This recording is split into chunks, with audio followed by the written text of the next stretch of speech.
గుండె నిండా గుడిగంటలు మే 17th episode. నిజం తెలుసుకున్న మీనా భర్త బాలుకు క్షమాపణలు.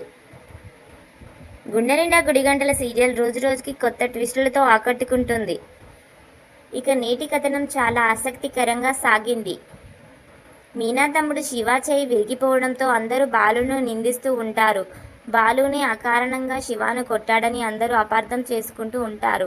ఎవరు ఎంత అవమానించినా, ఎన్ని నిందలు వేసినా శివ చేసిన తప్పు గురించి అసలు చెప్పబోడు. ముఖ్యంగా మీనాకు కూడా తన తమ్ముడు చేసిన దొంగతనం వీడియోను చూపించడానికి సాహసం చేయబోడు. తెలిస్తే ఎక్కడ గొడవలు అవుతాయోనని భయపడతాడు. నిజం తన మనసులోనే దాచుకుంటూ అందరితో మాటలు పడుతూ ఉంటాడు. ఇక బాలు శివాని ఎందుకు కొట్టాడో అసలు విషయం తెలియని మీనా వాళ్ళ తల్లి కూడా చాలా అపార్థం చేసుకుంటుంది. తమ కుటుంబానికి పెద్ద కొడుకుగా అండగా ఉండాల్సిన బాలుని ఇలా శివపై దాడి చేయడం, చెయ్యి కూడా విరగొట్టడం ఏమాత్రం బాలేదని మండిపడుతుంది.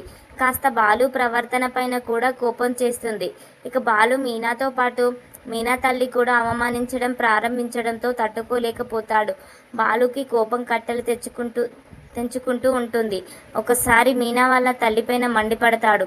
ఇలాంటి పరిస్థితుల్లో బాలు శివ గురించి అసలు విషయం తెలియజేస్తాడా, లేదా ఇక మీనా అయిన బాలు ఏ విషయంలో శివను కొట్టడనే సంగతి తెలుసుకుంటుందా అనేది చాలా ఆసక్తికరంగా సాగింది.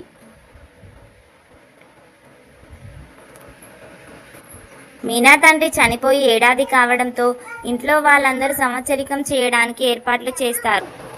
ఈ సందర్భంగా ఆయన ఫోటోకు పూలమాల వేసి ఆయన ఆత్మకు శాంతి చేకూరేలా నలుగురిని పిలిచి భోజనం పెట్టడానికి అన్ని ఏర్పాట్లు చేస్తారు. అయితే ఆ కార్యక్రమానికి మీనా తల్లి చెల్లి స్వయంగా మీనా మామ వారి ఇంటికి వెళ్ళి పిలిచి వస్తారు. కానీ సత్యంకు బదులుగా బాలుని పంపిస్తాడు. బాలుకు ఇష్టం లేకున్నా కూడా అక్కడికి వెళ్లేందుకు సిద్ధపడతాడు. ఇక తీరా అక్కడికి వెళ్ళిన సమయంలో పెద్ద గొడవ జరుగుతుంది. బాలుకు శివ వల్ల అవమానం జరుగుతుంది. మళ్ళీ కోపంలో చేయి చేసుకుంటాడు. అయితే అక్కడి నుంచి బాలు వెంటనే తిరిగి ఇంటికి వస్తాడు. తనను ఇంటికి పిలిచి మరీ అవమానిస్తున్నారని బాలు మండిపడతాడు. శివ చేసిన తప్పును చెప్పలేకపోవడమే తన తప్పుగా అవుతుందని, దాంతో మీనాతో కూడా దూరం పెరుగుతూ వస్తుందని, రోజు రోజుకి మీనా తనను నిందితుడిలా చూస్తుందని బాధపడుతూ ఉంటాడు. ఇక బాలు మీనాను పుట్టింటిలోనే వదిలేసి తిరిగి ఇంటికి వస్తాడు. ఇంటికి వచ్చేసరికి సత్యం కంగారు పడుతూ ఉంటాడు. అసలు అందరిపై మధ్య చిర్రుబుర్రులాడుతున్న బాలు అక్కడికి వెళ్ళి ఎలాంటి గొడవ చేశాడనని కంగారులో ఉంటాడు. అదే సమయంలో బాలు ఇంటికి తిరిగి వస్తాడు. అంతకంటే ముందే మీనా ఇంటికి వచ్చి ఉంటుంది. ఇక సత్యం బాలు వచ్చేసరికి అక్కడ ఏం చేశావని ప్రశ్నిస్తాడు. అందుకు బాలు, నేను ప్రత్యేకంగా చెప్పాల్సిన పని ఏముంది, మీ కోడలు మీనా చెప్పే ఉంటుంది కదా అని అంటాడు. ఇలా తల తిక్కగా సమాధానం ఇస్తున్నావేంటని సత్యం కొడుకు బాలుపై మండిపడతాడు. ఇక బాలు ఎక్కువగా మాట్లాడటం ఇష్టం లేక తన గదిలోకి వెళ్ళిపోతాడు. బాలు ఏదో కారణం లేకుండా అసలు కొట్టడని, ఏదో పెద్ద కారణం ఉన్నందుకే బాలు నీ కుటుంబం మొత్తంపై మండిపడుతున్నాడని ప్రభావతి కూడా మీనాపై కసుబుసులాడుతుంది. దాంతో సత్యం ప్రభావతిని నోరు మూసుకోమని, సందు దొరికితే దూరిపోతావని మండిపడతాడు. ఇక మీనా కూడా ధీటుగానే బదిలిస్తుంది. అంత పెద్ద తప్పు ఏం చెయ్యలేదని, ఊరికే మా ఇంటి వాళ్ళపై ఆడిపోసుకోవడం మానేయండి అంటూ మీనా గట్టిగా సమాధానం చెబుతుంది. ఇది ఇలా ఉంటే బాలు తన కారును అమ్మేసిన విషయం ఇంకా ఇంట్లో ఎవరికి చెప్పలేదు. 2-3 రోజులుగా కారు ఇంటికి రాకపోవడంతో సత్యంకు అనుమానం వస్తుంది. దాంతో బాలుని మళ్ళీ పిలిచి, నీ కారేమైందిరా బాలు అని అడుగుతాడు. దానికి బాలు స్పందిస్తూ తన కారును రాజేష్ వాడుకుంటున్నాడని చెబుతాడు. రాజేష్ కార్ సర్వీసింగ్కు ఉందని, నేను ఖాళీగా ఉన్న సమయంలో వాడు వాడుకుంటాడని, ఖాళీ టైంలో రాజేష్ రైడ్స్కు వెళ్తున్నాడని అబద్ధం చెబుతాడు. బాలుపై ఉన్న నమ్మకంతో సత్యం నమ్ముతాడు.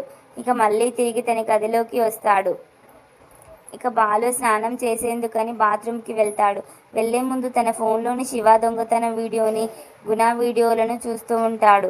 ఫోన్ను బాగానే పరిశీలనంగా చూస్తూ ఉండటంతో మీనా గమనిస్తుంది.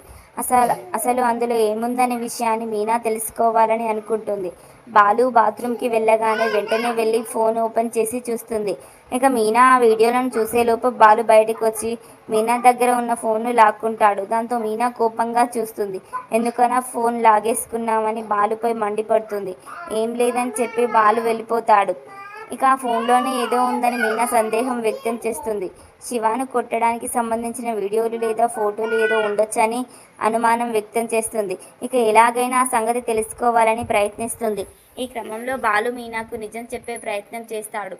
కానీ వీడియోను చూపిస్తాడా లేదా అన్నదే శివ దొంగతనం చేశాడన్న విషయాన్ని మీనాకి చెబుతాడా లేదా అనేది. ఇలాంటి మంచి మంచి వీడియోస్ కోసం నా ఛానల్ని సబ్స్క్రైబ్ చేయండి, షేర్ చేయండి, లైక్ చేయండి, వీలైతే కామెంట్ చేయండి. నైస్ అని కానీ అస్సమ్ అని కానీ. Thank you.